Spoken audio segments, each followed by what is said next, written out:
Creeps, cannibals and critters, it's time to get our horror on. Welcome to your weekly dose of horror news and fun. This is episode 14 of Terrorvision Horror Podcast. I'm your host, Dan McGuinness, and joining me is my co-host, Jennifer the Dream Warrior Strand. Together we are two people with a love of horror and feel the burn of our obsolete Blockbuster memberships. You can catch us weekly on all major podcasting services and YouTube. But what we all want to know is, Jennifer, how has your week been? My week has been very busy, followed by a lot of nothingness and then strange happenings. What, strange? What, you got a ghost in your house? No, that would be really cool if I did, actually. I'd love that. No, some strange, weird lady tried to fight me at the shopping centre the other day. As in, were you stealing her toilet paper? I was not. I was trying to walk towards the shopping centre from the car park, and she didn't like the look of my t-shirt. She didn't like the fact that you could sort of see my ankles, and she was yelling something, and she came up to me and she took a running swing at me. Really? It was really strange and odd, and I can laugh about it now, but it gave me a lot of anxiety at the time. But she was angry it could see your ankles. What is she, a 1940s time traveller? Not allowed to show your ankles off? I don't know. I'm pretty certain there was some kind of substance abuse happening there. So, yeah, I suppose the moral of the story is, did she fall over and did you take her stash? No, she kind of got distracted by cigarettes and just left me alone. So that was very odd. Very odd. Were you by yourself? I was by myself, actually. And... yeah, so I'm kind of glad that it didn't escalate further. Yeah. I'll never wear my Vincent Price t-shirt to the shops ever again. Was it Vincent Price? I was going to ask, what was the t-shirt? And what was on your ankle? Do you have an ankle tattoo? I don't, no. Maybe maybe that's what her problem was. She was like, why don't you have a seahorse tattoo on your ankle? Because I don't belong in the 90s. No, well, I mean, I had I'm wearing an ankle brace at the moment because I've upset my ankle, so she probably didn't like the look of that. She probably thought it might have been one of those, those home detention ankle bracelets, and she was like, "Give me that, give me that." Trying to Highlander me. She's like, "There can only be one on home detention." Yeah, I don't know. Oh man. Part of my Sunday, so it kind of just shook me for the rest of the day. But aside from that, very busy week. Binged all of Umbrella Academy on Friday. Just all of it, or season 2? Oh, sorry, just season 2. That's still binging a lot, hey? How many episodes are there? There's 10. Or 10 hours, or however long they go for. 10 episodes. Yeah, it's not too bad. Did you enjoy it? I did. I thought it was stronger than the first season. And it's going to be hard because I really enjoyed that first season. I really enjoyed Hazel and Cha-Cha. I haven't watched it yet. I've only watched the first 3 episodes of the new season. Yeah. But now. Okay. No, I love Hazel. Favorite character. But yes, so that was my week. How about you? Well, I watched a couple of things. First of all, I started watching the Doom Patrol, the DC one. Brandon Fraser. Brandon Fraser, is that his name? Encino Man? Yes. Yeah. He plays a robot in it and a whole bunch of other people. It seemed pretty good, but I feel that then I started watching Umbrella Academy and that kind of overshadowed it a bit. Still good, Doom Patrol, but Umbrella Academy is bloody ace, such a good vibe. Yeah. Then I watched Swallowed Souls, which is the Evil Dead 2 documentary. That's really good. It shows a lot of footage in it. The special effects guys in it were these young team of 5 dudes who were just these larrikin weirdos that just basically just were doing their dream job and just playing pranks on each other and doing all this weird stuff. But they're also making videos of everything they did, and they'd weirdly just make whatever they shot in Evil Dead that day. They'd go back to their office and make a budget stupid version of it. And stuff like that, so of the scenes. And that sounds amazing. So there's so much footage of just them fucking around and filming the film. You know what I mean? So you can just watch them making all of Evil Dead and just seeing all the costumes and the cabin that they built. They hired out, or they got a whole a high school and that's where they shot it all. In the gym, they remade the cabin, which was true story, so you could get underneath it and on top of it and everything like that. And they built that in the gym, and you just see it all, and it's just such a good. And everyone's in it apart from Sam Raimi. But you got like Bruce Campbell, you get like Teddy Raimi, who played like, you know, the mum in the fruit cellar, like someone's been in my fruit cellar. And man, they broke so many rules of like they were just like, we were so happy to be there. We didn't care about occupational health and safety. And man, like the stuff they did was just so like face palmingly like illegal these days. It's so good. Yeah. Like that costume of the old lady is completely sealed latex, and he was in it for like a day at a time, and he couldn't breathe, and he fainted like a couple of times, and it was because they shot it in like a state that was super duper hot, and he was just sweating in there, and it showed them like piercing open the bottom, and they were just pouring out sweat, like, you know, liters of it. It was filling up with his sweat, that costume. And there's sounds like something they would do in Jackass. Yeah, that's what I thought. And there's a bit where like she grabs, like in the film, she's floating and she's above him and grabbing him and spinning around. And they're like, look at this shot, and they show the shot, and there's like water, just white water pouring out of her ear. And he goes, that's his sweat and the powder from inside of the suit. Like, it's not an effect, but it's just it's just liquid pouring out of her ear, and it looks great because you're just like, oh, that's so good. And he's like, that wasn't supposed to happen. That was just how much. And because it was Sam Raimi's brother in there, Sam Raimi would just go like, "Nah, you're fine. Keep going." Like, and just rub some down. Yeah, just tortured his brother the whole set, and it's just worth watching. It's a great film. I mean, great documentary. It doesn't have much of that, you know, that fucking pat on the back fuckery that heaps of that shit has. You know, like, oh, he's such a good person to work with and all that crap. It doesn't have much of that. It's more just about the effects and the stop motion animation. And I mean, the start, there's a bit of that, you know, there's a bit of that dick swinging and all shit like that, but it's pretty good. I really want to hear feuds. Like, I would love to watch documentaries about filmmaking where people sat down and be like, you know what, he was an absolute dickhead. I hated working with him. Worst guy to ever. Never again. But the film was really great. He did a really good job. That to me is so much better. Yeah. I don't know. I don't like conflict. I like seeing people get along. No one likes conflict, but you know, I'd like a little bit more honesty out of people. Because you hear all these stories, but no one ever like openly admits it in things. And there are a couple of stories in this one, but yeah, most of it is just how blatantly illegal that film was. And it's just good hearing about how they got it up and running. Like after, you know, they weren't allowed to use any Evil Dead footage because it was a different company they did it with, so they had to remake bits, and then it ended up being like, you know, yeah, why did they go back to the cabin? And then it's like, well, we can't use the old stuff. Let's just remake it as if the first one didn't happen, but it didn't come across like that. And that's what Bruce Campbell says. It just looks like the idiot like character came back to the cabin with a bunch of new people. Yeah, that's fine. And it's fine, yeah. And apart from that, I got a beta code to start playing Marvel Avengers on PlayStation 4. And that's really, I am really, really enjoying it. It's basically just a third-person Destiny type game, but you play as the Avengers, and it's got a really deep skill tree, and you know, you can keep getting into it and into it and into it, unlocking new costumes. Everything in the game's free.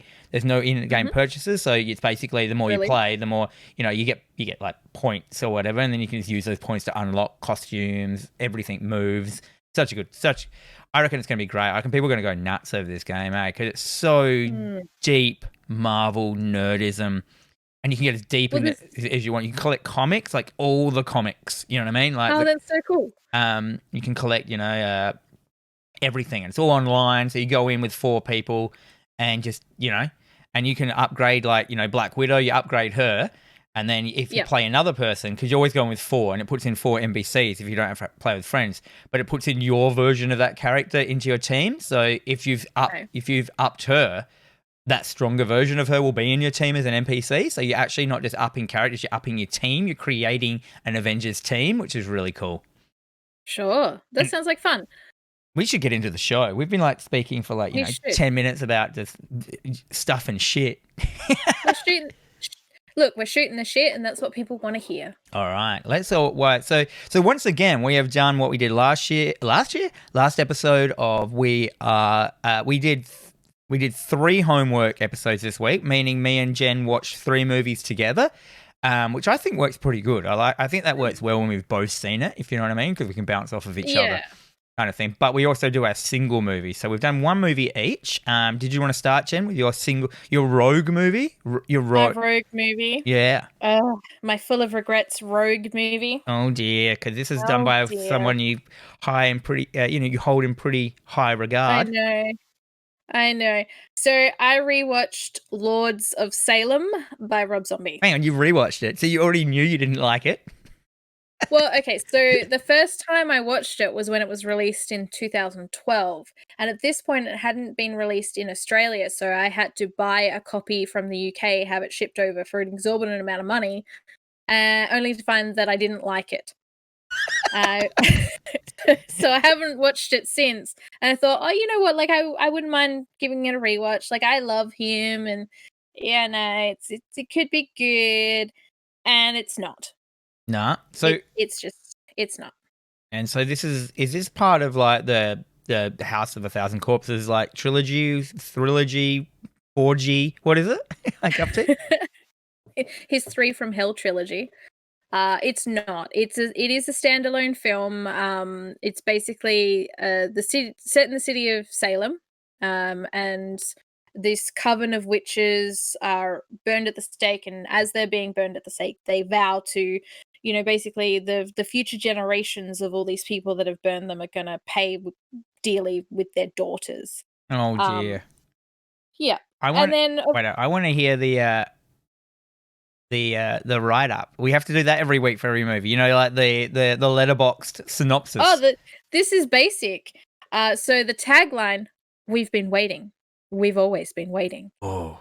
And then it just leads into the city of Salem, Massachusetts is visited by a coven of ancient witches. Oh, is that it? Oh, is that a lady on the cover? I thought that was the long-haired dude from the House of a Thousand Corpses. You know him with the beard? Yeah. I thought it was him with a shaved beard.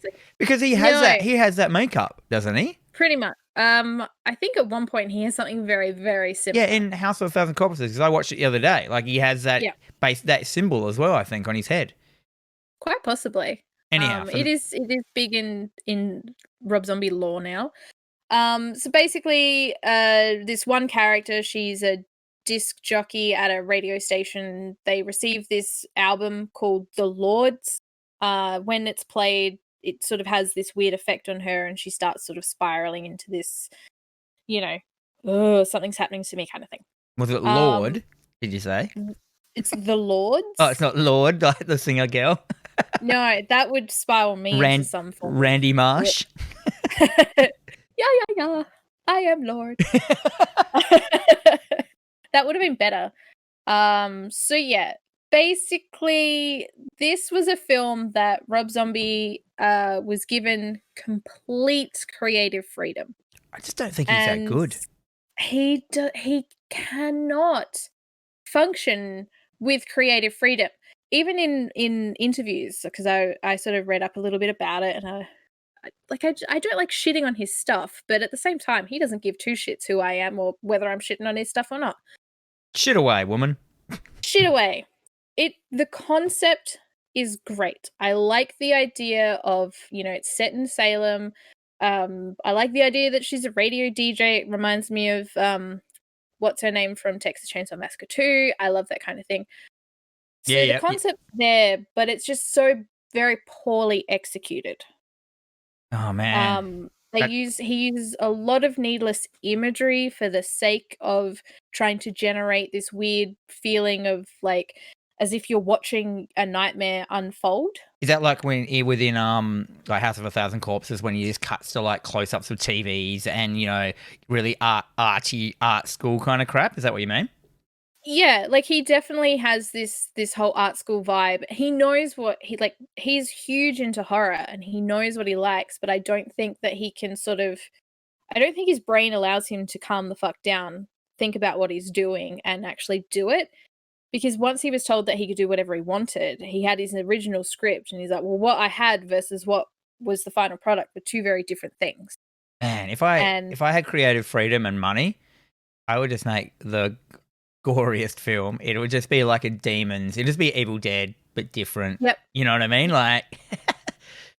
But I think the biggest mistake he makes with most of his films, he keeps putting his wife in them.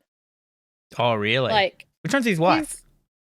Sherry Moon Zombie. So the lady that's on the cover of the DVD. So the main character, the main female in pretty much all of his films, is his wife. What other characters does she play? Because I don't know who she is. Well, she played the Firefly girl, so the young girl in House with Thousand Corpses. She was the weird one that was kept laughing. Yeah, that one, Yeah, like the one, the daughter. Yeah, the daughter talking like a baby, which just infuriates me. Anyway, she's always in his films. In any way, shape, or form, he just chucks her in, and I feel that is at detriment to his final product. Yep. She's not a very good actress. Like, she is gorgeous to look at. She was trained as a voice actress, and she can do that kind of stuff. But oh, really? I can only imagine what this film could have been if it was someone completely different. It has a very strong cast. You know, Patricia Quinn's in it. We all know her as like Magenta from Rocky Horror. Bruce Davison's in it. Jeff Daniel Phillips, Judy Geeson, Meg Foster. All these people. Even Dee Wallace, she's in it. He knows who he likes, and he uses them consistently throughout his films. But this was just... it was just senseless, weird shit for the sense of being nonsensical. Weird shit. Nonsensical? Yeah. I gotta admit, I'm not a fan of his films. Like, I like that he's homaging a definite style of film and a time and a period and a feeling that he would have had when he was watching stuff, but I don't think he ever actually really nails it. Like, it always seems like he's trying heaps hard to reference that thing. You know what I mean? Like, it's kind of weird. I think one of his problems is he's always trying to push the envelope. But I think the envelope's given him a paper cut. He's ripped it. It's on the floor somewhere. He's actually already sent it. There is a lot that he just needs to stop and like rein it in and think about it a little bit more before he sort of produces something. Because by the end of the film, there's this whole sequence of just weird imagery. And she's like riding on a goat for some reason. There's no need for that. There's some weird turkey baby. Ooh. And they're playing like skipping ropes. That's like, what the fuck is that? Why is that? And his whole point of it is so you can come out going, what did I just watch? Oh yeah, I'm going to write a thesis on that. It sounds like he's just gone down the Evangelion road of just like nonsensical ending. Like, yeah, more than likely. And I just... no, I want to say I like it because I like him. I love his music. Mostly like White Zombie and early Rob Zombie. All this stuff now is very... it's kind of like he's got a lot of stuff going on. He's got a lot of great ideas, but because he's got his fingers in so many pies, it's all sort of like half-assed. Oh no, he's spread too thin. He is spread too thin. So I think if he just like shut down, worked on a film without working on a record or a soundtrack or this or that or the other, then he'd have an amazing film. If he just shut down and just worked on a record, he'd have an amazing record. Yeah. But yeah, all right. I mean, give him credit. It's heaps hard to make a film. We all know that. Like, the fact that even films get made, like, bamboozles me. So even when there's a bad film, it's still got made. So I always give it like a half a star it gets from being made. But, for sure. Like, I mean, I've never made a film. I can't make film. I probably could if I tried. It's very hard. It probably wouldn't be the best film. But, you know, that's why I get to sit here and talk about it. So it is cool though that he makes films that he wants to see and he doesn't care. You know what I mean? Like, that's exactly right. That's always good that a creator can do that when I guess he self-funds his stuff. Like, well, this one was produced by Jason Blum, so Blumhouse. I don't think it was Blumhouse, but he had a hand in it as well. All right, Jason Blum must be all over it. That guy. Yeah, he knows what he likes. So yeah, I mean, Rob Zombie, he's cool. I didn't like this film, but that's also cool. He'll make something else, and I might like it. Have you liked the last couple of his films, like, or have you just enjoyed the first couple and you're just hoping there's going to be another good one, like me? Like, I really enjoyed House of a Thousand Corpses. I really like The Devil's Rejects, and after that, I haven't found anything I've liked. No, so I really enjoy House of a Thousand Corpses. Devil's Rejects was a huge step up for him. I felt. I think he sort of found some footing, and because he didn't try to go too crazy with it. but he went to a level that was still pretty fucked up. Yeah. When you say he's the pushing... rest of it... Yeah. So you like the rest? The rest of them haven't been great. Like, I'm not even 100% sure. Like, I only know those films, so I'm not sure if he's done, like, Well, he did 31, which was something about clowns, people being trapped and hunted by clowns, people in clown masks. That was pretty average. And then there was 3 from Hell, which was pretty bad. But he did the Halloween, that's right. He did Halloween. I don't mind the first one. Didn't really like the second one. I didn't watch the second one. I didn't even bother. Yeah. I actually forgot it existed. Yeah. So when people were like, "Oh, they're redoing Halloween," I went, "Are they?" Like, I've forgotten that. But I think he wants to forget that he did the second one. It was basically like, well, you can either do it or we're going to get someone else to do it. And he didn't like the idea of that, so he did it. It's funny because he does use his wife in every movie. It looks like it's just a massive, like he's done 5 films in the same, like, universe, but they're not. There's only 3 of them in the same universe. Yeah. She's, I don't know. She's not a terrible actress, but he needs to step outside that box. What did he do in Grindhouse? Was it one of the trailers he did or something? Yeah, he did one of the trailers. I think it was the Thanksgiving. No, it was the Werewolf Women of the SS, because he did the song Werewolf Women of the SS. Yep, that makes sense. Oh, and there's Werewolf Women and the SS. Yes. A mock trailer attached to Grindhouse. Yeah, right, cool. All right. So you don't rate it. You don't rate it. Look, I gave it 2 stars because I like the cast, I like the concept, I like some of the imagery, but that's about it. Oh, all right. So, yeah. I'm glad I can rewatch it. Now I don't have to rewatch it again anytime soon. Nice. Well, I watched Blue Monkey. Have you heard of Blue Monkey? I have heard of it, have not watched it. So this is a 1987 William Furret film. He did a movie. Do you remember a movie called Spasms? He did that. Vaguely. And he did 4 episodes of Animorphs.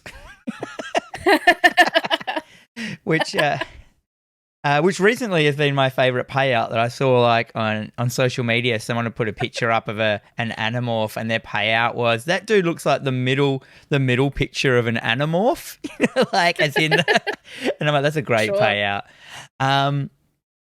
So this movie's called Blue Monkey. I had no idea what it was. I just kind of randomly found it on on a horror, getting deep into a late night horror, like Safari online with 400 tabs open, and I found this one eventually. Glorious. So it's called Blue Monkey. Why? I don't know. It doesn't actually say. I looked it up, and the only trivia I could find was the movie's original title was Green Monkey.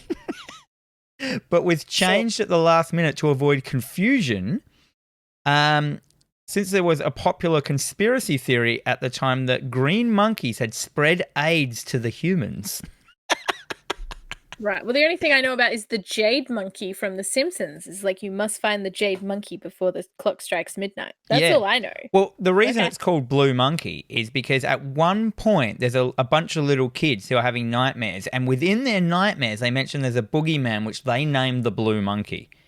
And it's fully a passing comment that you can miss, and they name the whole film out of it. But when the film starts, it doesn't actually have Blue Monkey come up as a title. The title on the one I watched was just called Insect. Yeah. Which makes way more sense. So, what was the did you want to read the tagline or whatever it is to this one? They breed, they hatch, they kill. Maybe it's just a phase they're going through. Yeah, it's not even a comedy. I don't know why that last bit's on there. And can you do the synopsis for me? So you're the official synopsis reader. Great. While working in a greenhouse, a man receives an insect bite after touching an exotic plant. Immediately, he falls ill and is taken to an emergency room where doctors diagnose him as suffering from an unknown bacteria and a strange parasite, which emerges from his mouth as a large, slimy worm-like creature. Soon, there are more cases of bacterial infection, but the more immediate problem for the hospital is the worm-like creature, which after accidental exposure to a genetic growth stimulant grows to monstrous proportions and starts a reign of terror and bloodshed in the hospital's abandoned wing. Wow, that is the whole plot of the film in that synopsis. That was a fucking mouthful. It was great. So yeah, the guy at the start, it starts off with two old biddies in a greenhouse flirting with each other, asking each other out to dinner and stuff, and going, "Ooh!" And they're so old. And then he gets, he gets a thorn. She goes, "What's this flower? Oh, that's a new one for the collection." And then he gets, he stabs it on like a thorn, and he gets sick. And so that's that. Well, that's the reason he goes to the hospital. So. So the scenes in it that really stood out was the maggot coming out of the dude's mouth. It was hilarious. It was like this big old cock coming out of this old man's mouth. And it looked gross. It looked great as well. It was like a big maggot. So that was a standout scene for me. I thought that was kind of funny. You've got like the main actor in it. He's like a full chiseled, what's his name? What is his name? It's Steve. No. Yeah, Steve Railsback, who was in The Devil's Rejects. Oh. And Life Force, which is the one we watched the other time. He's been in a whole bunch. Like, he's been in, just looking at his film repertoire. He's in Disturbing Behaviour. He's in a whole bunch of stuff. He's in The Line of Fire. You remember that Clint Eastwood film? Anyway, he's in a whole bunch of stuff. He regrets, to this day, he actually is embarrassed that he was in this film. Really? This coming from the guy that was in Alligator 2, The Mutation. I know. It's a bit weird. So there are some... So they regret to mention a whole bunch of stuff in that synopsis, like the army comes and straight away just locks down the hospital and goes, "We have to go to stage 4 quarantine." I'm like, ooh, I've heard these terms really recently on the news. Right. So there's this quarantine thing, except stage 4 quarantine is just locking everyone in a building and then dropping a bomb on it. And I'm like, yeah, watch out, Melbourne. So... Yeah, the kids, there's a bunch of kids I was about before, they accidentally feed the bug a growth hormone syrup. But because they get in there, because there's just a nurse and a nurse and a doctor having sex on the most uncomfortable steel table you could ever imagine for no reason, apart from a sexy scene. And then the bug grows. And the bug's actually really cool. It was like, you could tell that it was like a man dressed in a big bug outfit, but the bug looked legit. It was like it was basically, they kept going, "It's not like any bug I've ever seen." I'm like, "You've never seen a praying mantis?" Because it was just basically a praying mantis. But he had he had 4 arms of those praying mantis arms instead of 2 or whatever. It looked great. And it was a dude just running around. Like, you never saw the whole body, if you know what I mean. It was kind of like, if you did see the whole body, it was from a distance and blurred, which was cool. It looked great. Or it was kind of close up, or it was waist shot and stuff like that. And also what they didn't mention is that these people were really lucky that the hospital had a new experimental laser just installed. Oh, convenient. I know. So that's how they deal with the bug, obviously. And there's a bit at the end where the bug is apparently it's in a big room and it's kind of jumped up onto the ceiling and it's jumping from rafter to rafter. But when it shows it, it's clearly just the costume getting swung on a rope with no one in it, which makes it amazing.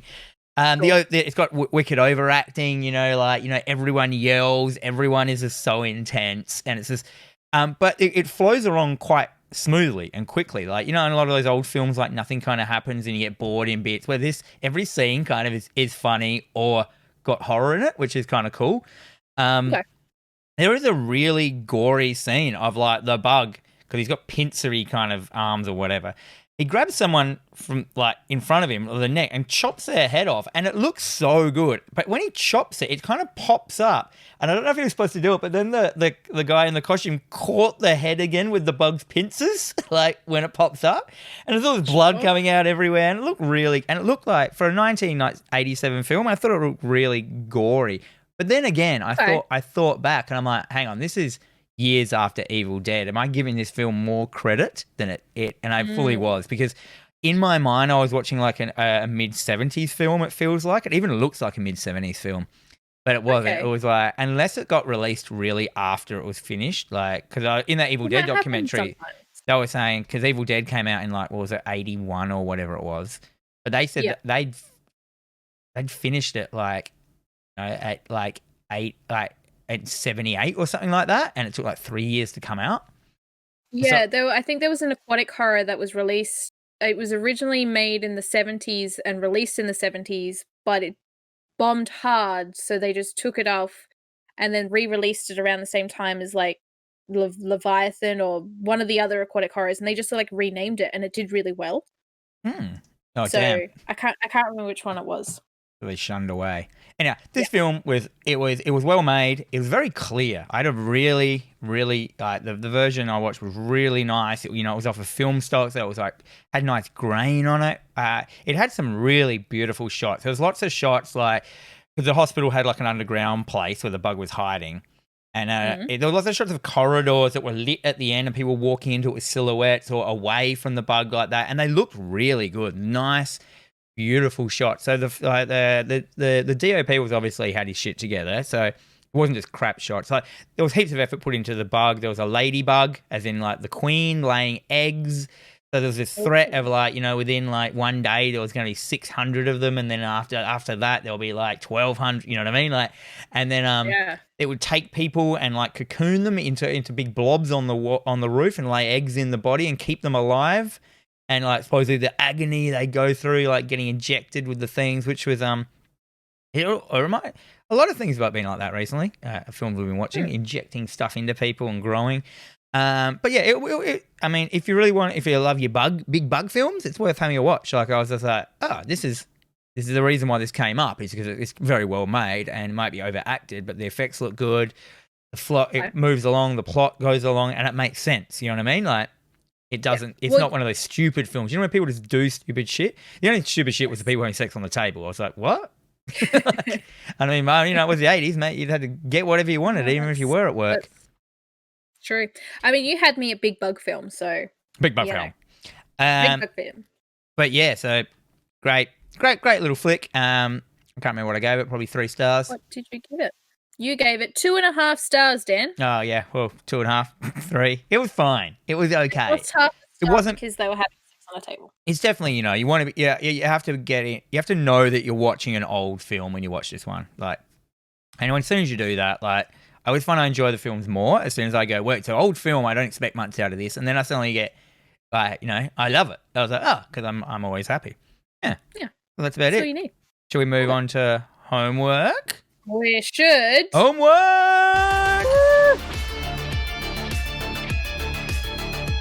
So every week, Jennifer and I set ourselves a horror movie to watch as homework, and then we review it together the following week. But, as I said, this week we've done 3 movies. We might actually do it like this from now on. Do you think, Jen?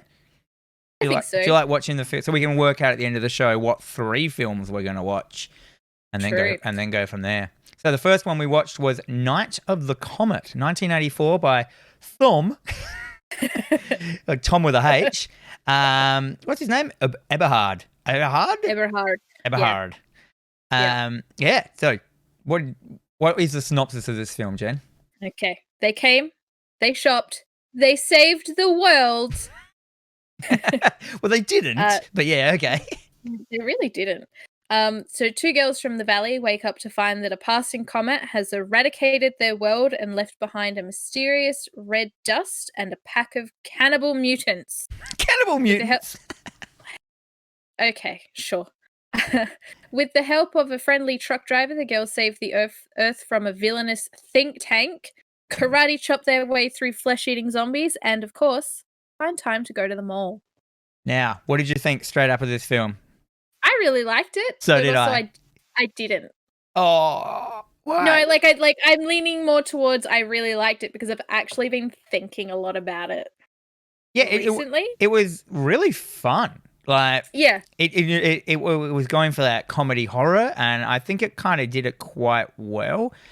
I can see here that you didn't like all the actresses, but I thought all the actresses did a really good job. I thought they were really genuine in all their lines and what they said of being Valley Girls. They're not too dumb either. They weren't clueless Valley Girls. I mean, I just didn't like Samantha. She annoyed me. But the cheerleader? She was meant to annoy me. Yeah, she was like an adolescent, like, I'm wicked teen and stuff. Yeah. It really laid it on thick though at the start with the stepmom just beating up on the. My god! Slaps her, and then she slaps her back, and then she just decks her one. She like goes rolling over. Yeah, so the daughter's cheeky and the mum slaps her. So she slaps the mum back, which I thought was in the shot was a really hard real slap. Did you notice that? I was did she? A hard real slap. Yeah, did she? And then the mum punches her stepdaughter in the face, which was kind of just not okay. Yeah, and then you've got her name's Sam, and then Reg is a bigger sister who works in a cinema. Yeah, at the time she's a badass. Yeah, she was an absolute badass with really cool puffy hair and cool clothes. Yeah, she was. I think she was my favorite of the two. Yeah, definitely. Just because I feel that the whole way through she was just this really sort of strong badass type. But as soon as they had gone to the mall and thereafter, she kind of like her whole demeanor changed. Well, yeah, because after the mall, she meets those crazy people, like those. I didn't really understand. So basically, the media comes down to Earth. It goes across Earth. It turns. We will have to talk about the effects as well because they look really good. Like I really like. Yeah, all the city skyline shots were beautiful. So all they've done is just taken really nice shots of the city, and then put like a gradient red tone, like that just toned out for like. So it was red at the top and just got gradually, its opacity went up as it went down. And it looked really good and it worked perfectly. And so everything was red outside. And basically the more exposure you had to the media, the more you turn into a zombie. But the people that look directly at the meteorite, they turn to dust, red dust. So the whole world was basically wiped out overnight.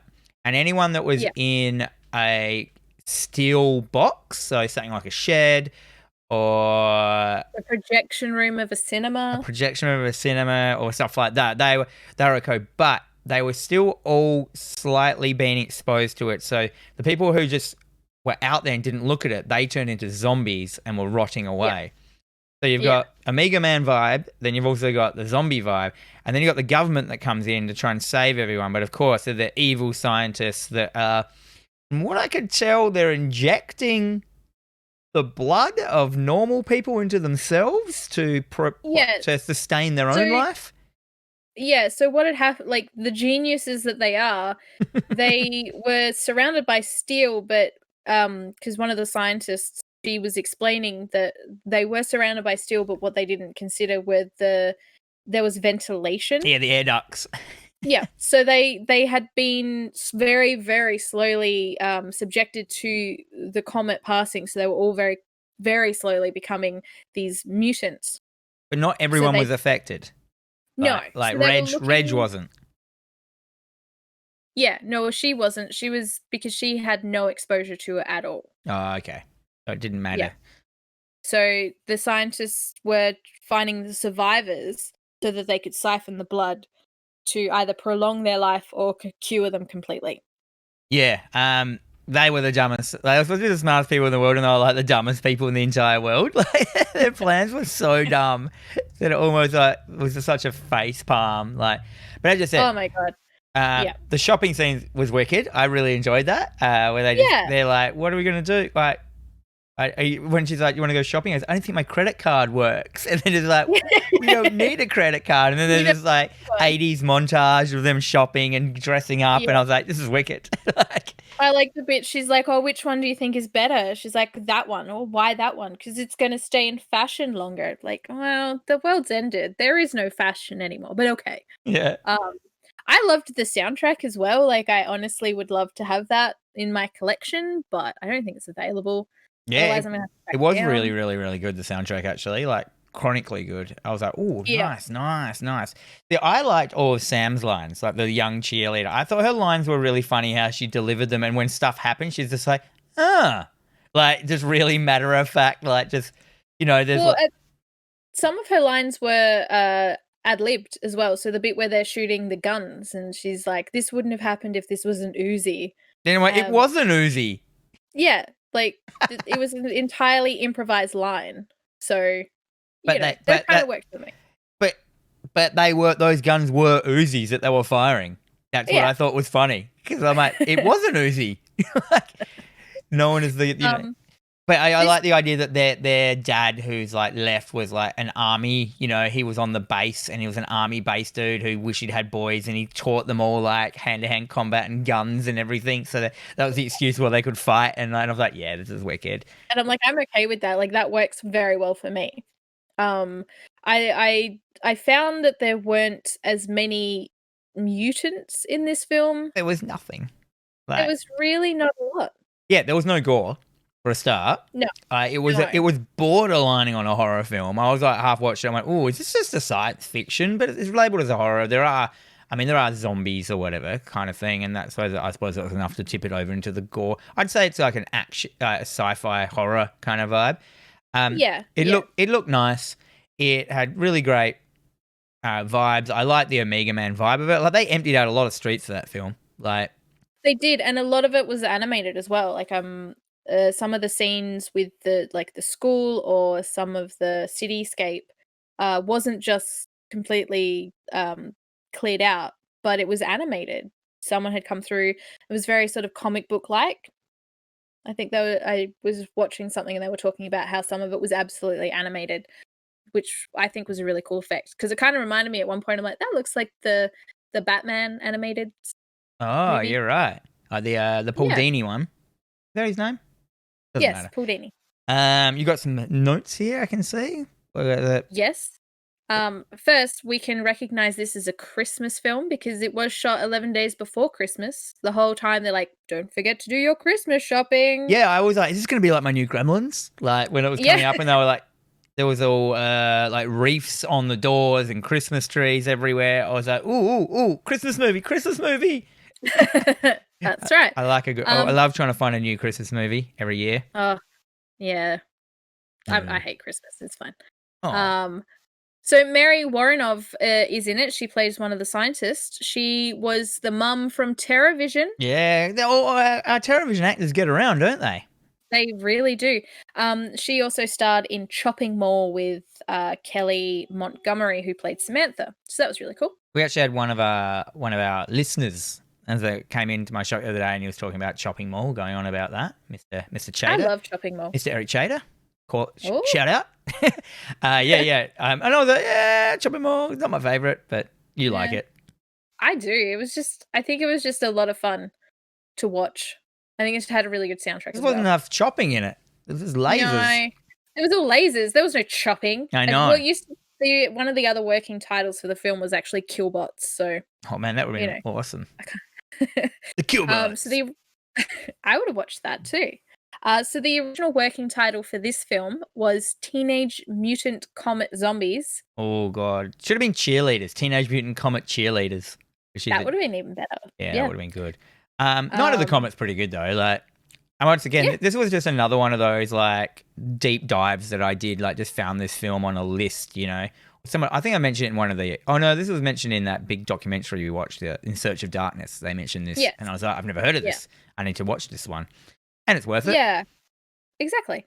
Also, Joss Whedon has cited this film as one of the major influences for the Buffy the Vampire Slayer script, and that would be for the movie, not the TV series. Yeah, now that you mention it, like they fully talk like that original Buffy film, like that real matter of fact, lateral just like lines of this like, when something happens, people just don't go, oh my God, and scream. They just go like, ew. Or something like that. Like, there was heaps of oohs and that kind of stuff in this film. That's not. Really was. And the dog was also called Buffy. There was a scene where Samantha comes downstairs and picks up the leash and sort of looks around. And she's like, Buffy, stupid dog. Okay. Yeah, I noticed that as well, and I thought that was weird, but that makes 100% sense. So you got the name of Buffy from the dog out of this movie. I'd say so. And what a huge franchise based on that bloody dog. Someone needs more money. So I really enjoyed this film. I definitely can see myself rewatching it again. Yeah. And I think it's now become one of those sort of staples in the collection where it's like just looking, someone hasn't watched something, they're over, like, let's just chuck this on. It's going to be great. Yeah, because it's like, it's got good acting, it's got good music, and the visuals look good. Like, you can't ask for more. It's like, it feels like you're watching a big film clip. Which like an 80s film clip as well. There's so much big hair. It's wicked big hair as well. It looks great. It's not just like teased up. It's actual big hair. Like It's real 80s hair. Real 80s. Nice. The actual girl who's the cheerleader girl in it, Sam, she's in that documentary, In Search of Darkness. She's one of the ladies that they talk to, yeah. But she talks about that, how the top that she wore, the cheerleader outfit, is not real. It is made for her, like, actual measurements, and that no cheerleaders' tops could actually like that. Because what was it, Rebels or something like that was on there? Like, you know, to make it look... Yeah, something along those lines. I don't remember that bit. That was in there. In the documentary. It was a very long documentary. It was 4 hours, yeah. You might have blinked or something. Really long blink. I watched it in one sitting as well, so... Oof. Yeah. I watched it in like 4. Yeah. Best way to do it. Definitely. But yeah, I definitely enjoyed this. I kind of found that the ending was a little bit frustrating. Did you find that as well? I can't really remember what happened at the end. All I remember is they just kind of there was like explosions. You know, they got out of the compound. That's the end. Was that just what happened basically? Well, there's a scene at the end where, because they save these 2 children and they basically like adopt them and they become like these parents to them. And there's a scene where they're trying to cross the road and Samantha's on the other side. We're like, what the fuck are you doing? Yeah, like, we obey the rules. The burden of society lies on us, and she won't let them cross the road. And it's absolutely, it's like, what the hell? It's absolutely ridiculous. And then like this car comes speeding around the corner and nearly hits Sam, and she kind of like goes a bit goo-goo for this guy. And jumps in the car and bails. Jumps in the car with him and bails. But the number plate reads DMK, and at the very, very beginning of the film, Reg is playing a arcade game, and she's got like the full score. Oh, was like that high him? Score and everything. And it's like number 6 was DMK, and she was really pissed off about it. And I kind of thought to myself for most of the film, like, what relevance has this got? And it wasn't until the very last like 30 seconds of the film that they show it. Maybe this is more of an Easter egg than a plot line, though. Maybe. That game she's playing is rubbish. I know that game. I don't even know what it was. One of those spinning ones where you spin the wheel around and press buttons. Like, you'd have to see it to believe it. Anyhow, let's go on to it. So you liked it. I liked it. Yeah. It's definitely worth a watch. Like, within itself, definitely.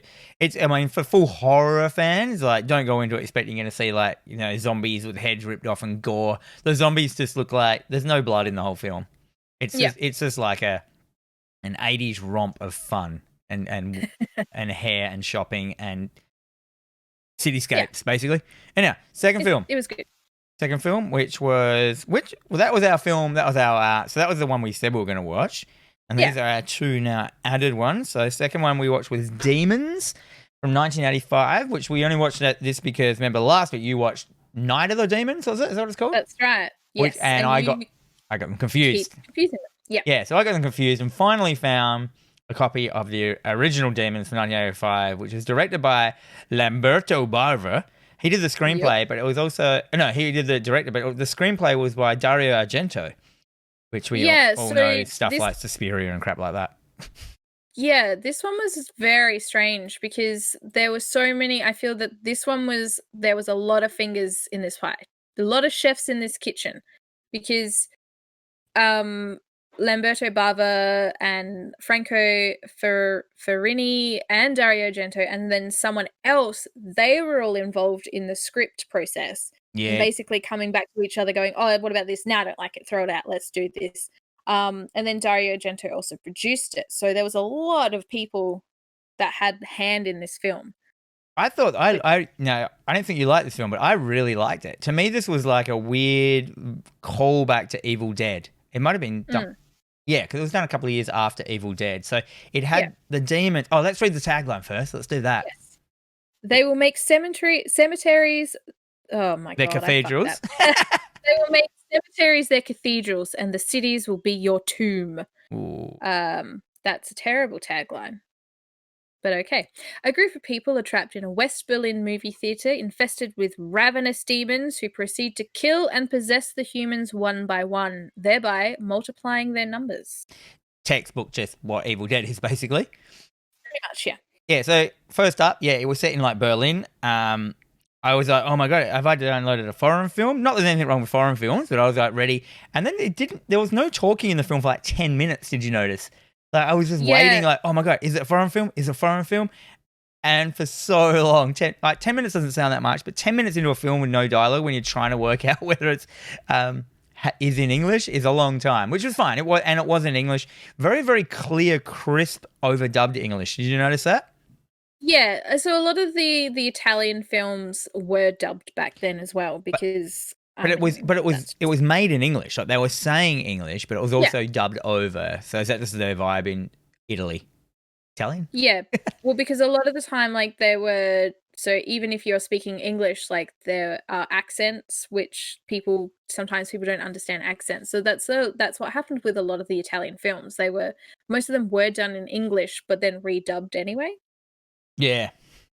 So I straight away, the opening music was awesome. Did you notice the music in this was awesome? It was all like this weird hair metal. Well, so Goblin did the soundtrack. I didn't know. I didn't even look it up. all the music that was composed was Goblin, and then this soundtrack was great next to that as well. So all of those hair metal bands and very 80s kind of stuff. Oh my God, soundtracks. I love it. So good. Yeah, it was amazing. We'll get back into the music in a sec, but so the premise of this film is a whole bunch of people get locked in a cinema. Why do they go to the cinema, I ask you? It's because the demons give out free tickets to get people to go to the cinema.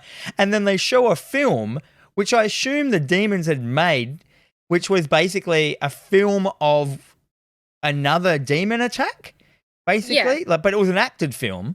So they went to the trouble, these demons, of making a film of what was going to basically happen to these people, but they did it in an actual film way with actors. Like it didn't make any sense. But I was like, it didn't, but I loved it. So did I. I was like, yep, you're in a cinema. It's wicked. Why is there a motorbike in the foyer? I guess that will come into it later. And my word, did it. So the first person that gets turned into a demon is someone who puts a mask on. There's a mask in the foyer, which is in the film. So someone in the film puts it on, they get scratched, they turn into a demon. Same thing happens in real life. It happens to this girl.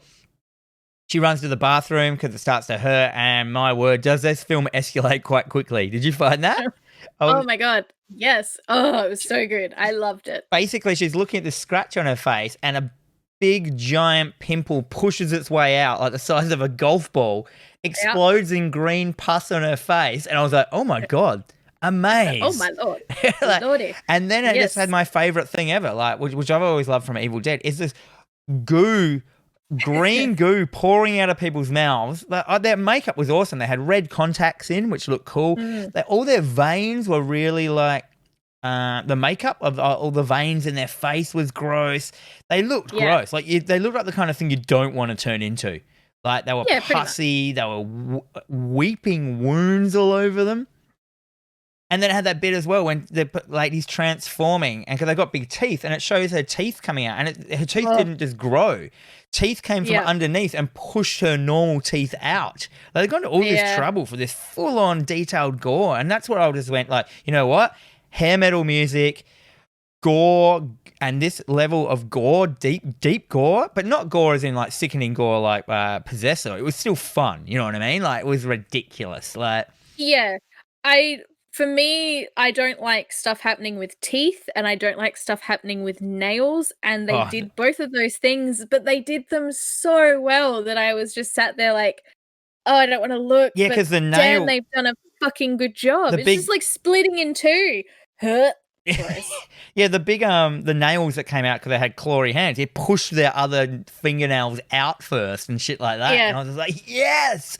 Like, no, you never see that. They're just usually transformations, you know what I mean? Like, but this was like the demon pushing itself out into the person. It was right. Yeah, so it's like the person, there was a demon in the person as well. So that one girl that was like bent over, and it's just sort of like came like crushing out of her backbone. Yeah. Like, oh man, that's why my back must hurt. Fuck yeah. Demons. Also a nice touch to have a blind man that goes to the cinema to watch a film. So he went with his darling Liz. Was his darling Liz his daughter or his wife?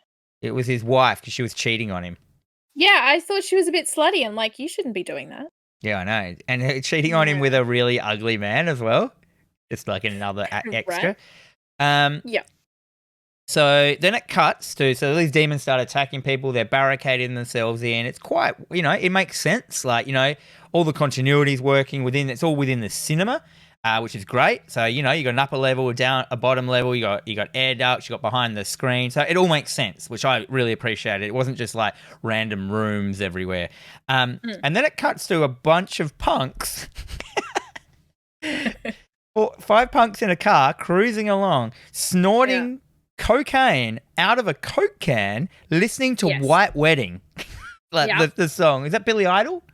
Yes. Can you get any more 80s than that? The answer is probably not. Oh, man. Billy Idol's Australian, isn't he? Is he? I don't know. He's British. Oh, British. All right.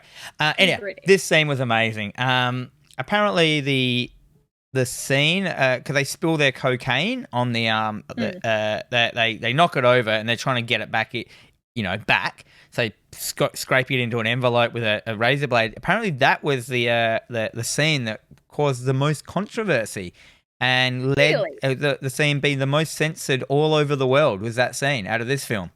Considering how gory it was, it's so weird that that's the thing that they decided to censor out. Also, another little tidbit is the cinema they're in, called the Metropole, is actually in the very first Silent Hill game in the town. The cinema is called the Metropole. It's that cinema as a homage. I'm like, that's cool. It made it all into Japanese culture, that means. That's awesome. But they also use that cinema now for a lot of horror conventions, so that's pretty cool as well. Yeah. It means if you're in Germany and you're going to a convention, you're in the place where Demons was shot. That's sick. Well, this film, I wanted to watch it because I remembered the cover, and when you showed that your Night of the Demons, I was like, that's not the thing I remember. And the cover to this, did I send you the cover of how crazy it is? Like I remember the cover. The Australian cover, which was green and it had the picture of one of the demons in it. Such a vivid, green and reds all over it, like gore and slop and slime. It was such a striking cover. I never got to see it. And it pretty much, when I watched this is pretty much exactly what I thought it would be. Like, I wished it would be. It was just, real good gore. And the gore just kept coming. And it wasn't, when the demons got you, they didn't, attack you or grab you and throw you around. They basically just grabbed you. And whenever they grabbed, they attacked. So, the scene where he just grabs around the neck and just puts the fingers into the neck of the guy. And, all this, really full-on quick gore moments of, really crazy stuff. Anyhow, for some reason, the punks get into the cinema. Yep. This film is one of the films that has the best overacting. Oh my God. Every line was delivered with such gusto and such meaning, and it was just so good. I gotta say, this film had a lot of really key moment, just solid one-liners. Yeah. It's when they're sort of first walk into the cinema and they're all sitting down, and it's just it's not even focused on anyone in particular, but someone goes, "Oh, did you bring the popcorn?" And the response is, "Shut up, you bitch." Oh yeah, because it has that pimp dude. So there's all the bald big handlebar mustache pimp guy who's just got these two ladies. This is just throwing up pimp lines everywhere. Yes, very much so. And then there's after they've shoved the first demon into the room and barricaded it, the guy just turns around and he's just not even, there's got to be, he's like, there has to be an explanation. There has to be an explanation. Calm down. I know, it was amazing. Calm down. But then you get the best scene of all is the guy, one of the main men, jumps on the motorbike, which is in the foyer, which is like a dirt bike, grabs a samurai sword and proceeds to ride around the cinema to blazing hair metal music with it just chopping demons up, and it just goes for ages, and it's amazing. And he's just riding over the seats. It doesn't make any sense. Yeah. If you had tried to ride over that, you are going ass over tit, mate. That bike is not making it like that. It's imagine you're just in a cinema, right? You're down at the screen facing the seats, and he just rides a motorbike straight into the seats and up. like as in like not in the aisle, up the seats and then down the seats. Like, what are you doing, mate? Across the seats. And he's like, his shirt's all ripped, and he's like a buff dude, so he kind of looks like Ash from Evil Dead and Evil Dead 2. So he's got this like hero, stature with a samurai sword and a motorbike, and his chick's on the back, and they're just cruising around the cinema, just chopping up the hair metal. It's so good. And then she just sort of like, she's held on tight, but then I fell off for no real reason, and he goes around the corner and was just like, I also fell off. What do we do now? Yeah, I can ride over a cinema seat, but when there's a flat land in front of me, I'm fucked. I can't turn a simple corner. It's true. And then for some reason, out of the blue, the roof of the cinema breaks and a helicopter falls in.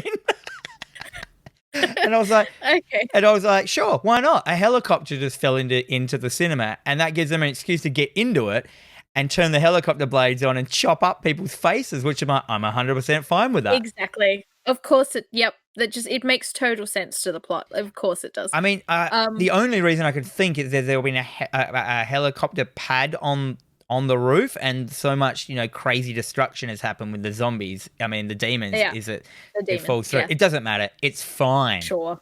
It looked really good. Let's not ask questions. Yeah. I feel it was a real helicopter that just dropped through the roof as well, like an old one. So good. Possibly.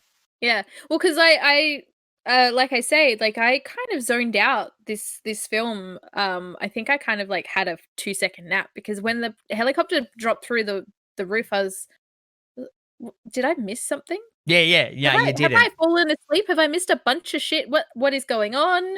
I'm not rewinding this. Let's just go with it. And I'm glad to hear that I didn't fall asleep, and that just a helicopter. Yeah. You've got this little thing about that, because I noticed in this film, and they've actually got it on the cover, is like their eyes are glowing. Like, that was really cool. Yeah, they did this a couple of times in the film where like it looked like, when you shine a torch on a cat and their eyes reflect back at you. The demons did that, and I can see you've got a tidbit about it that they, what is it? The demons' eyes got in the film, came to on set. Oh yeah, can you read that? So you're reading it. When they were So it involved the actors wearing reflective paper, which caused the effect. So whenever they would be running, they were kind of basically just running blind with this reflective paper, so that they could just sort of shine a light and get that vibe to it. Yeah, it looked really good, because it was usually done when they were silhouetted. They were lit behind them and running towards people, but their eyes were all lit up, and but in a way that didn't look like they were just putting in post. It was actually like reflections coming off their eyes, and I thought that looked really cool. There was heaps of like a lot of effort put into what these demons looked like, and I thought that was really, really, really cool. Yeah, which I think is because Lamberto Bava has stated that this is his favorite film that he's done, which is really cool. And for a film that was shot in a 9-week period, you can really see the dedication that they had going into it. They really liked what they were doing. I think they believed in what they were doing, and they probably had a lot of fun doing it too. Well, he's done a whole bunch of like he's primarily a horror dude. Lamberto. He did like Demons 2, which I really want to watch now. Like if he did the second one, I find it really hard to track down. He did one called Monster Shark, which looks like it's up your alley. I know. Yeah, I'm kind of want to track that down. And its tagline is "Sink your teeth into pure terror." Yes, I will. I will. You can't stop me. He did Macabre. He did the Ogre. I think he did something else. Did he do something cannibal-wise? I don't think he did. There was something else that he had done. Blast Fighter? There's a whole bunch of ones that are in like Italian, like that I don't know what they're called, kind of things. Lots of like, ones like A Blade in the Dark. Disturbius in El Cementerio. And that's Dinner with a Vampire. Is that what that means? No. He did another film called Dinner with a Vampire. Cool. So he's he's got deep roots into horror. Yeah. But I'm really looking forward to Demons 2. If Demons 2 had another one of those great covers with a photo cover with one of the demons that's kind of like going blah at you. a lady Mm. demon. Yeah, I suggest anyone who hasn't seen this film go watch it. It is like, it's got crisp, really good horror effects. It has overacting. It has a good location. It makes sense, and then it has a blazing, post-apocalyptic ending. They just get out the cinema finally, and the whole world has ended while they're in the cinema. Yeah, it's amazing. Because the demons somehow got out, and well, they were never shut in there. Like, they were the ones that put the cinema, the picture on.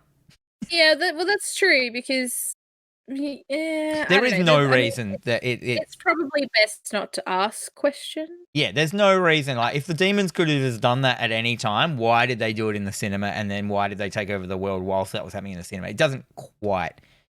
But it's fine. It's fine. Yeah, it's totally fine. But it does have a post-apocalyptic ending with like rocket launches and speeding away, and then yeah.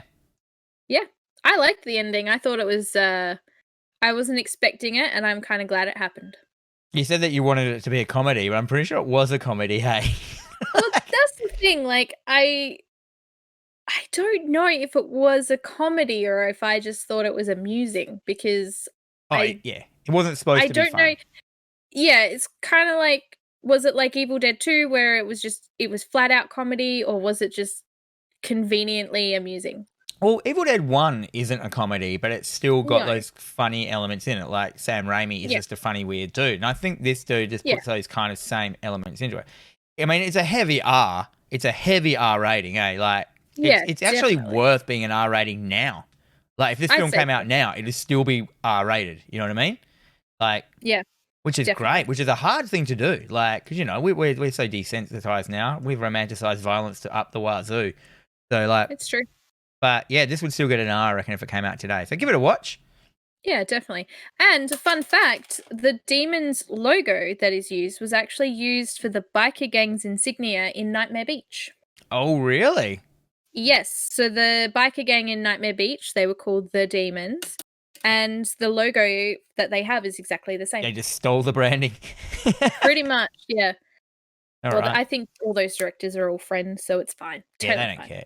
There's always homages and handshakes to, like, that kind of shit in horror movies. Oh, definitely.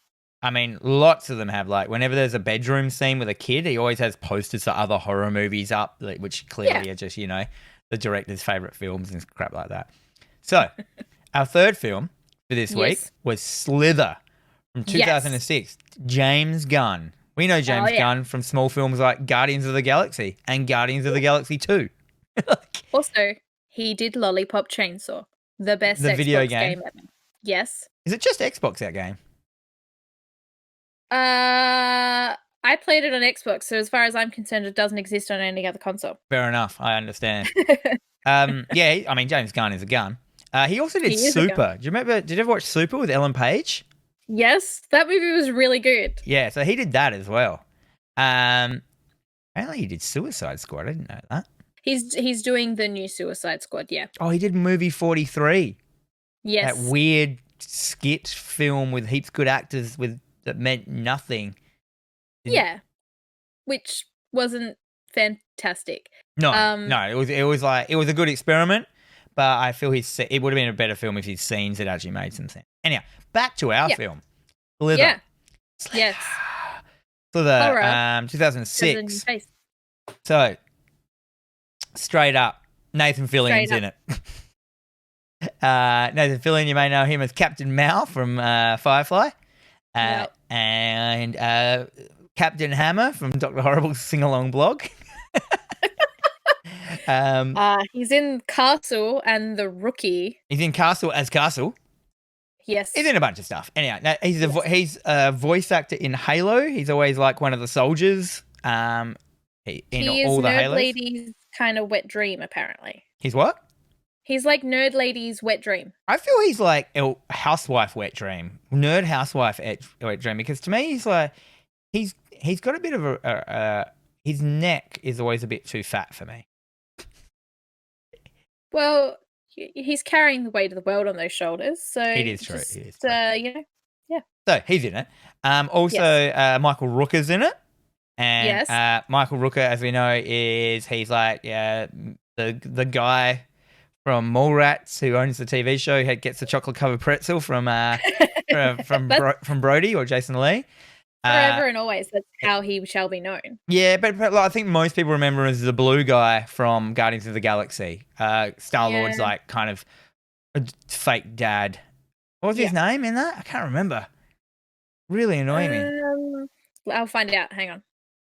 I'm good. All right. Yeah, so he's in it. They're in it. So this film is basically a remake kind of Night of the Creeps. Did you get that? Yeah, there's a lot of Blob vibes. There's a lot of Night of the Creep vibes. Basically, I mean, it comes down on a meteor, same as Night of the Creeps. It creates slugs, same as Night of the Creeps, that go into you and then burst out, same as Night of the Creeps. While they're in you, it was weird. Do you want to read the synopsis for this one? Yes. Horror has a new face. A small town is taken over by an alien plague, turning residents into zombies and all forms of mutant monsters. Yeah, that's cool. Yeah. Basically, like, Michael Rooker's character is infected, so he then in turn is starting to mutate into this alien being thing, and he then in turn, he doesn't infect, he impregnates, which then there are slugs, which then plan to infect the rest of the town. And so they start. So what they've got is Michael Rooker. Number one, he's a gross man from the start. He's never the kind of guy that I can imagine any woman would want to sleep with, only if she had like a weird, bald, gross man kind of fetish. And she's like, his wife in the film is like Avery from 30 Rock, and I can't remember her actor's name. It's Elizabeth Banks. Yeah, Elizabeth Banks. She's beautiful. She is. And she's always in funny, cool things, and she's a great actress. She does really fun stuff. Well, a lot of fun stuff, not everything. Yeah. And so he starts to mutate, and you can just tell that James Gunn has just gone, I just want to make a really gross film. Like, you know, there's lots of like gross stuff, like purposely gross, you know, scenes. With, like he would, like, if there was a scene happening, he would prefer to make it gross than gory. You know what I mean? Like, there's a lot of goo, a lot of slime, goo, growth, a lot of body melt crap and stuff like that. But the thing that lets this film down is there's a lot of CG in it as well, and man, is it dated. It's true. Well, I mean, it came out in 2006, so it was peak. Let's put CG in for everything, and I think it did not help the film. No, and you look at, there's a lot of practical effects in this film. There's a lot of, you know, a lot of latex, a lot of rubber, a lot of slime, and all that stuff, and all those bits look great. So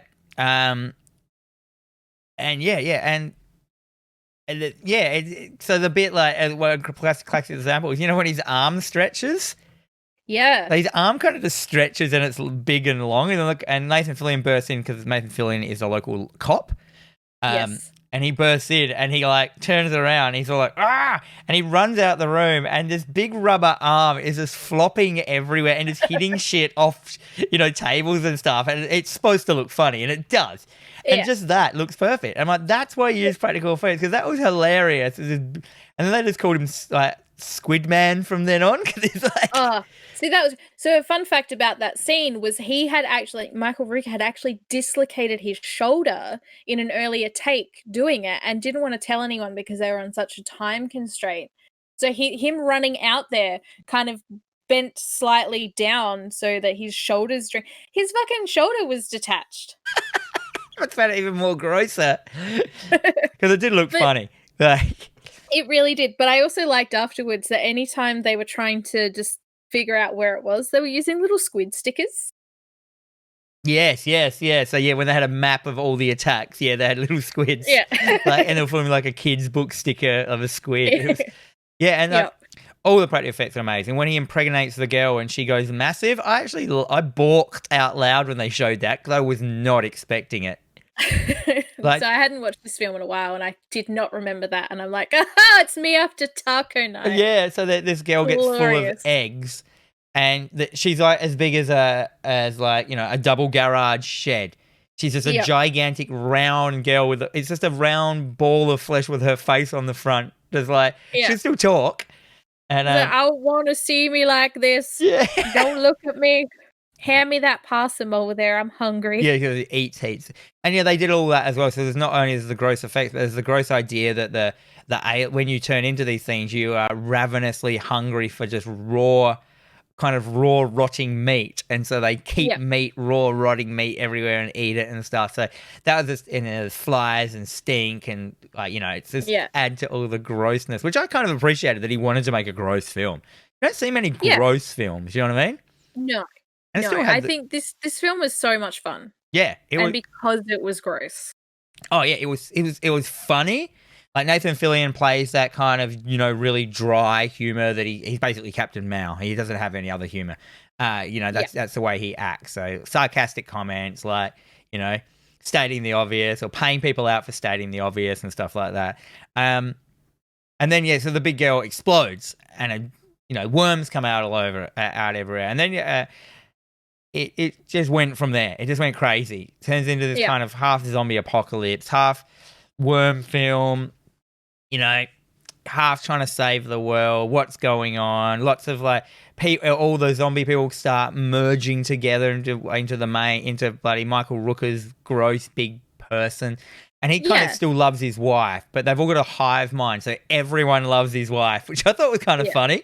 Like, it was good, and it sort of, he knew where she was at all times, which he had stated very early on in the film before he was infected, that he loved his wife so much and was so paranoid that he had such a young and beautiful wife that he was always afraid that she was going to like leave him. Yeah, and so that paranoia, because the concept of him being infected, he died, he wasn't alive, but these were like the residual sort of memories that were left in his brain when he was infected.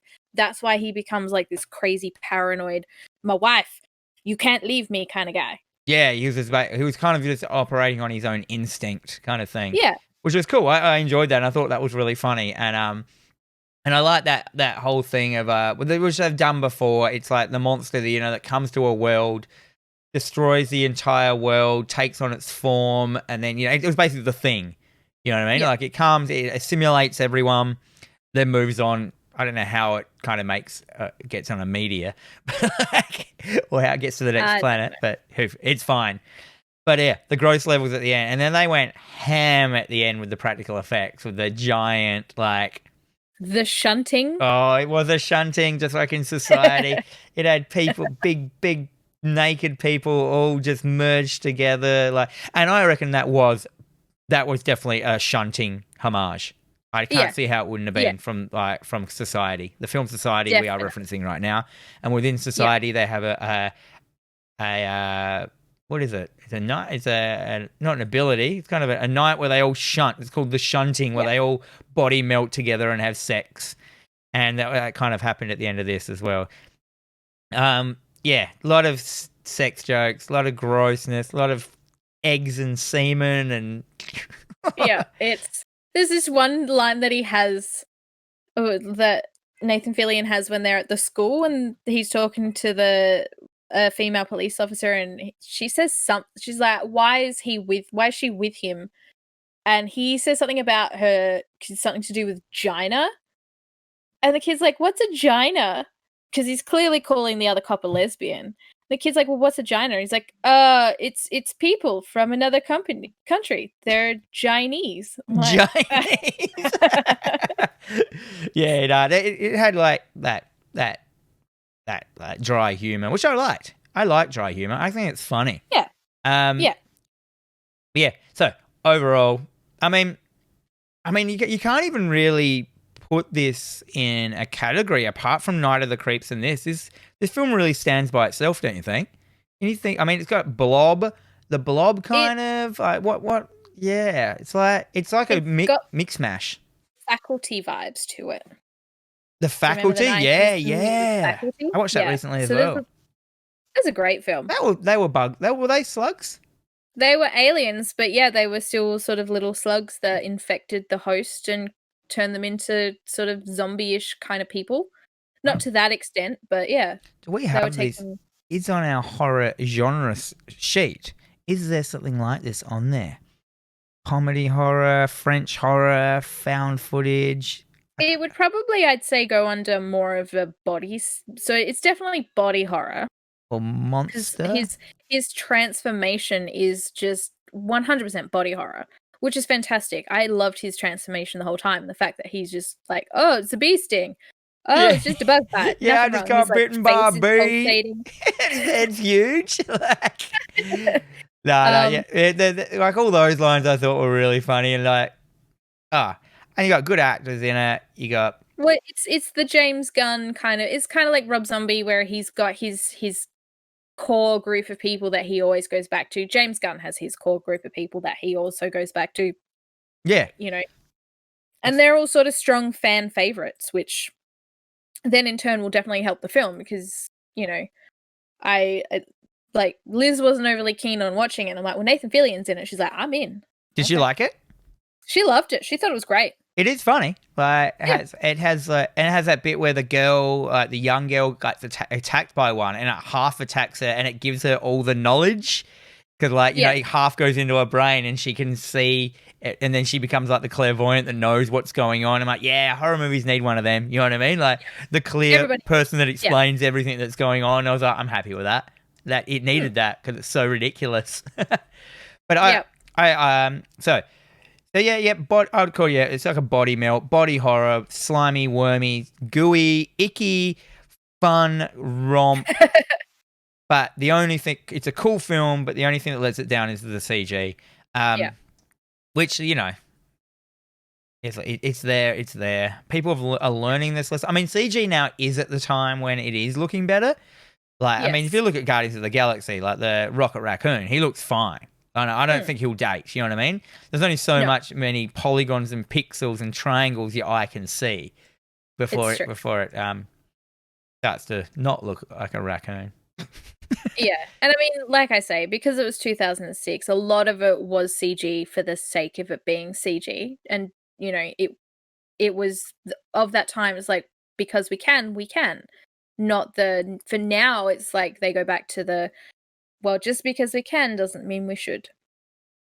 Yeah. So, yeah. So this place has a whole bunch of like weird. This whole episode is like, so in the last film we had like you know the Metropole was in Silent Hill.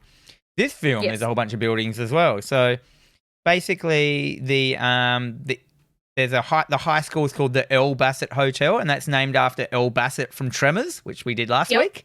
Which is Earl, which was which one was he? Was he? He wasn't Kevin Bacon. He was the other one. Doesn't matter. Yes, he was the other guy. And then the funeral home is called the R.J. McCready, which is Kurt Russell's character in The Thing. R.J. McCready's funeral home. And they're like, we've got a whole bunch of building knowledge here tonight on the old And the final stages of Grant's mutation, he resembles the Master from the Fallout games. The Master from the Fallout games? I couldn't tell you because I've not played Fallout. Yeah, right. Yeah. I can't even remember back then. And you've got another... he was also massively influenced by the comic Uzumaki by Junji Ito, apparently. Right, yes, which we talked about last week as well. Yeah, all our worlds are merging together like a sexy little... world. Scone. Scone in the oven. Yeah, so... As I said, Slither, great film. If you haven't seen it, I remember when it came out, it was like one of those, it was weird because I had advance tickets to go see this. I saw it in like one of those mini theaters back in the day when I used to get advance tickets, back in the day when, you know, there were actual films coming out. Yeah. And, it was like it was like a high budget horror. You know what I mean? Like nowadays we get a lot of high budget horrors, like, you know, stuff like what do we actually have? The Relic and Hereditary and stuff like that. But we don't get many high budget fun horrors anymore. Yeah. And this was kind of like, I mean, you can correct me if I'm wrong, but this feels like the last of the big high budget fun horrors horrors now, the big budget ones are real horror. Can you think of another Yeah. fun horror that I got as much like cinema, release as this? This was up there with next to all other films when this came out. I remember.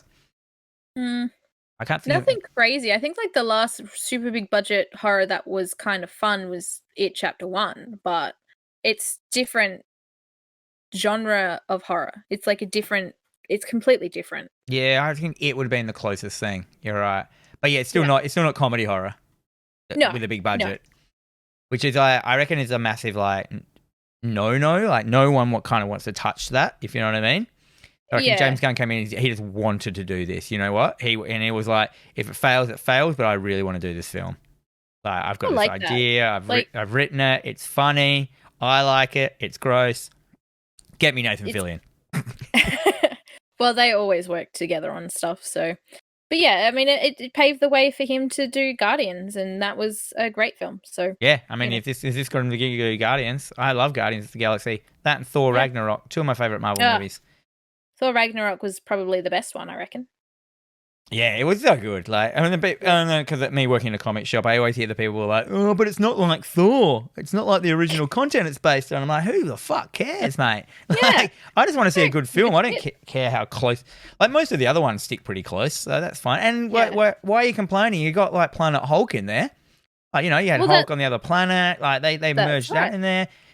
Like, but also, if I have to keep watching the same bloody Marvel film, just with a different title and a slightly different character each time, I kind of want it to be fun.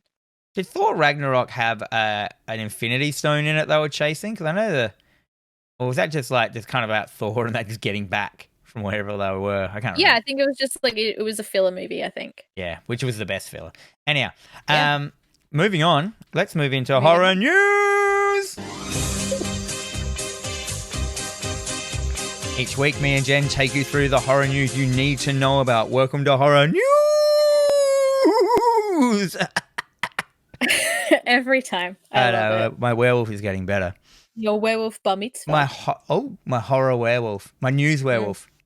I love it. It's such a thing. News wolf. You like Wolfman Jack? News wolf. It's my new name. There you go. That's what they called me in high school. Really? No. Okay, what's your first story, Jen? Great. So Chris Columbus is producing what sounds like a family-friendly Chupacabra movie for Netflix. Now, Chris Columbus, just that name. What are you doing? Like, who has the last name of Columbus and then goes, you know what would be a good name? Christopher. Yeah. Do you think anyone? That's why they do it. Yeah, it's that's like, why they do it. Have you heard that name before? Nah, I think it's pretty original. So for those of you who don't know who Chris Columbus is, he wrote Gremlins, he directed Home Alone, and he was responsible for the first 2 Harry Potter films, I believe. Oh, don't get me wrong, I love him. Yeah.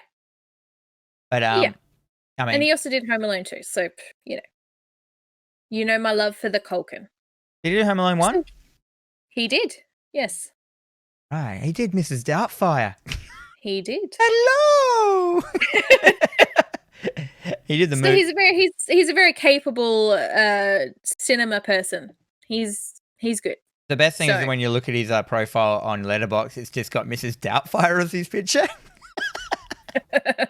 and that's not him. But it should just be a picture of Macaulay Culkin. That's all, forever and always. It's true. I'm in the wrong picture. Yeah. So, Chupacabra. What is Chupacabra? Okay, so the Chupacabra is like it's a cryptid from Mexico. Let's see if I can give you a little bit more. What's a cryptid mean? Like a cryptid. A legendary creature in the folklore of parts of the Americas. Parts of the Americas? Yeah. So a Chupacabra. So cryptids, you've got like your Bigfoot, your Loch Ness Monster, aliens kind of fit into that kind of thing as well, slightly. So all these like folklore creatures, like goblins, and it's basically just a thing to make documentaries about. No. Yes. Idiots to make documentaries about and then find nothing and make me watch it for 5 hours. Sure. So it's a mythical monster that eats coyotes. It's just primarily coyotes. Yeah, it's what people blame stuff on. So the blood of the sheep are being sucked dry. So what are we going to blame it on? It can't be coyotes. Coyotes would tear them apart. So what's sucking the blood of these sheep and leaving them? Well, it's going to be the Chupacabra. The Chupacabra can literally be translated as from goat sucker. From chuba means to suck, and cabra is goat. He's a goat sucker. Why didn't you say that in the first place? Now I understand. Oh, it all makes sense now. The good old... He should call the show Goat Sucker. I definitely watch that. So he's going to make a kids one. Yeah, so it looks like it's going to be an ET style adventure rather than a creature feature. The film follows a teenager who, while visiting his family in Mexico, gains an unlikely companion when he discovers a young Chupacabra hiding in his granddad's shed. Oh my In order God. to save the mythical creature, he and his cousin must embark on an adventure of a lifetime. With John Lithgow. And Harry. This is just Harry and the Hendersons again. Pretty much. Go home!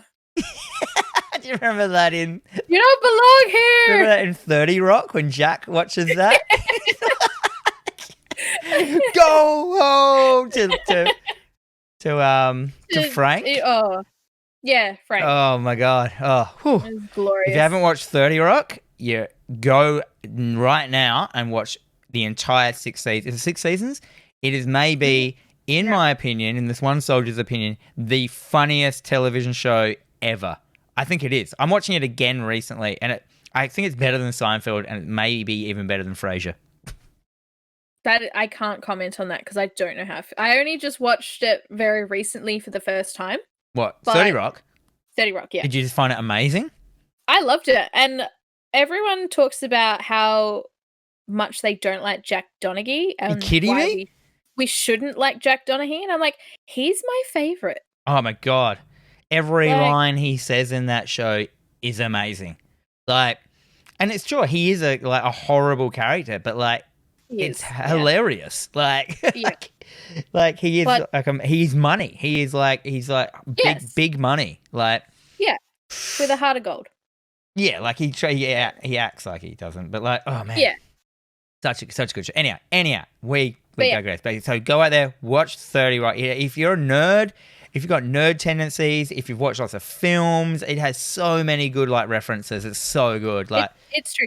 My girlfriend, the whole way through watching it, just sort of would turn to me every so often and just be like, "You're Liz Lemon." Yeah, and certain things would happen. Liz Lemon is every woman, hey. Yes, yes. And she's 100%. Not just everyone wants to be. She is just every woman, and just how the lines, every person that says a line in that film, everything Jenna Maroney says, I always piss myself. Because she gets you so off guard. She's talking, and then she'll just say a line, and then add a bit on the end, and you realize that what you've heard is just ridiculous and amazing. It's garbage. And my one big thing, I don't like Kenneth. I don't like the actor Jack McBrayer. He annoys the shit out of me, and he infuriates me throughout that whole show. I love it. That's all I have to say about that. Anyhow, Chupacabra. Anyway, Chupacabra. So from the picture on Wikipedia of Chupacabra, I'm going to try to explain it for the podcast listeners. He does not have a coyote here. He has a goat in one hand and a chicken in the other. He basically looks like he's got the body of the creature of the Black Lagoon, but he's got gigantic eyes like a grey and a big demon mouth with a lashing tongue and teeth. Not a very good description, actually. Yeah, imagine the monster of the Black Lagoon with giant alien grey eyes, and that's what he looks like. I'm cool with it. Is he aquatic? He's not aquatic, no. The picture depicted actually looks like one of the characters from Dino Riders. Yes, Dino Rider. There's other pictures because this isn't what... Oh, you mean photographs of real ones that people have really taken? Oh, yeah, those ones, yeah. So if you go to Google Images... I am already there. It looks like, it's kind of like a big old dog. Oh, it just looks like the lion cat from Saga. Sure, yes, okay. So, wait, what? So the Chupacabra is just a dog? Pretty much. Yeah. Don't shit on my cryptids. I'm shitting on it. It's just a dog. It's a thin dog. It's a malnourished dog that people have mistaken for like with very, very long arms and legs. It's kind of like the werewolf stage in the werewolf movies, where it's all gangly and thin and just before it's like full buff transformed. Well, National Geographic has an article called Chupacabra Science, How Evolution Made a Mythical Monster. I'm pretty sure that'd be your best Chupacabra resource, considering it's National Geographic. But, yeah. So you should read that. Let me, we'll pop that into the show run and you can put that in the Facebook. Sure, I will. We should do this more often, put it actually in here and remember to do it later. That is true. I write it down and then I walk away from it and there you go. That's fair enough. Anyhow, back to the news story. So, good old Christopher Columbus. Yes. Oh, mate. He's discovering a film about the Chupacabra. Oh, my God. Oh, I mean, I might have to eat my hat later on. Yeah. I just don't think this is going to be good. Oh, that's a pretty big call. You don't make calls like that. Yeah, not very often. But like, no. I don't know, man. Like, I don't know if the Chupacabra is the right cryptid that you want to be doing a family-friendly film. Well, it's just going to be a doggy, mates. Well, because I mean, you've already done, Harry and the Hendersons, so you can't really go and do another film like that. But there are heaps of other cryptids you could do. Go home, Chubra. Go home. All right. Yeah. See, I don't know. Who knows? I mean, E.T. style adventure films. See, E.T. to me, I love E.T. Like, E.T. is the most unsettling film. I would nearly put that in the category of horror for me. Like, I find it so weird, that film. When he's, like, sick and in the river and he's all white and then all the men come and build the base around him. I'm like, this is sickening. I can't handle this. It just really makes me feel weird. Now, as a kid, man, I was, like, appalled, like, seeing that. I couldn't believe that they did that to E.T. or whatever he was. And then there's that weird scene where he gives the kid bloody a sexy time from mind linking with him. And I'm like, what's going on? So weird. Interesting. I've not watched E.T. in years, so I could not comment on it. Well, there's brand new versions of it. Spielberg went in and redid all this, put CG in it all and made him CG. Did you know that? No. Yeah, there's like a new better version of it. I don't know what they call it, but he replaces heaps of if you go onto YouTube, there's like a video. It's just like all the shots that are changed in CG in ET, and it's a massive amount, like so many scenes, like full redo of the shot of them going over the moon with the bikes and stuff like that. Like everything's been redone. Like all ET's face is CG and stuff, and I'm like, why? That was history, and you basically don't you learn anything from Back to the Future. You don't go back through history and fuck it up. It's true. You'll end up not existing, Steven Spielberg. You'll be playing, buddy, on the stage, and you'll start to disappear. Yeah. Anyhow, that's my rant. Who wins? But yeah, we'll see. We'll keep an eye on it and see what happens with this film. It's true. Chupacabra watch. Ladies and gentlemen. 2020. 2020. 2021. Let's forget about it until then. What's your next story? All right. So it looks like John Carpenter will receive a Lifetime Achievement Award and deliver a masterclass at the virtual edition of Fantasia Fest. That's cool. Like, he deserves like a full Lifetime Achievement Award. He's done some amazing films in his time. Yeah, the picture on this. So this is from Bloody Disgusting. The picture on this film is a very old picture of him. He looks old in that, but now he looks like he's got long white hair. You know what I mean? He is now a crotchety old man. And he's like, back in the day, I made shit. And I'm pretty certain he just loves being that crotchety old man, and I love it. Yeah, well, he makes films a lot of people don't like, and then he's like, fuck you, I don't care. Yeah, I know, and I love the fact that he's just like, whatever, I don't give a shit. Like when he made the Thing, and they're like, we just made people cool about aliens with ET, and you bring this out? And he's like, fuck you. I can do whatever I want. Yeah, I don't care, I do what I want. Yeah, John. So, yeah. Man, it's about time. A masterclass. I wonder what that involves these days, kind of stuff.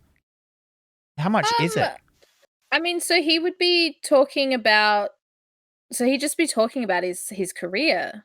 He'd be talking about Halloween, The Fog, Escape from New York, The Thing, Starman, They Live. Oh man, it has his repertoire. Yeah, and I mean he's also a touring musician. That's fine. He just recently did a documentary about synthwave, which is really cool. I haven't had a chance to check that out either. But I do like synthwave, and he is an avid user of it in his films. Mm-hmm. Yep. So yeah, I mean that's a nice little bit of news that, you know, someone who is so big in the horror community is actually getting a lovely little award. I was wondering. I still want to know what the masterclass is. Is this something that like you're enroll for and you like learn how to make films, or is it just a masterclass as in like a TED talk where he just talks about his film industry and stuff, his career? I think it's going to be more like a TED talk kind of thing. Oh, I can't wait to watch that. Actually, that'd be great. Yeah, I hope it is available for people to watch or becomes available for people to watch, because I would love to watch something like that. What is the Fantasia Festival? So it's like a horror festival. It's kind of like the South by Southwest for horror films. All right. So everything's all purely online now. A lot of these festivals are doing digital festivals so that we don't have to completely miss out on everything this year. So, which is really good. I've been really loving all these like E3 digital, all these like stuff like that, because I finally get to attend the events as much as anyone else can attend the events and not have to go to America and not have to line up or pay for anything. And I just think, even if everything goes to normal, I reckon heaps of these places are just going to do it like this anyway, because like now people are used to it. And I imagine the money they would save when, you know, shit's back to normal. They'd just be like, well, cool. Yep. And I feel like they're getting way more reach. And as soon as the film comes out, people are going to jump on films. As soon as America starts creating films again, the cinemas start again, people are going to go watch anything. I mean, people are watching anything that's playing. We live in Australia and the cinemas are back. In our state, at least, like, until, you know, everything shit hits the fan again. But like, you know, the highest, what is it? The highest like watched film last month was like Star Wars. Yeah, I was going to say it was Star Wars. And you know, Indiana Jones. And you notice like the ones that they're playing, it's the footage from like that period. You got Indiana Jones, Star Wars, Back to the Future, Raiders of the Lost Ark, like all those kind of really classic films. Like no one's playing like, you know, no one's playing Twilight. No. You know what I mean? No one's like, you know, those big, at the time were big blockbuster films, but no one's going back to them. They just go straight to these like 80s classics. Like, yeah. And it's great. It's the nostalgia trip. And we all like that trip. We do. I love that trip. It's my favorite trip. Trip down memory lane. Anyway, I'm excited about this. I'm definitely going to join in Fantasia Fest, and I want you to remind me, Jen. Maybe you could come over and is it on one night? I don't know. I will look into it and let's sort that out. Yeah, let's watch it together and we can report back to everyone on this, what it is the next time.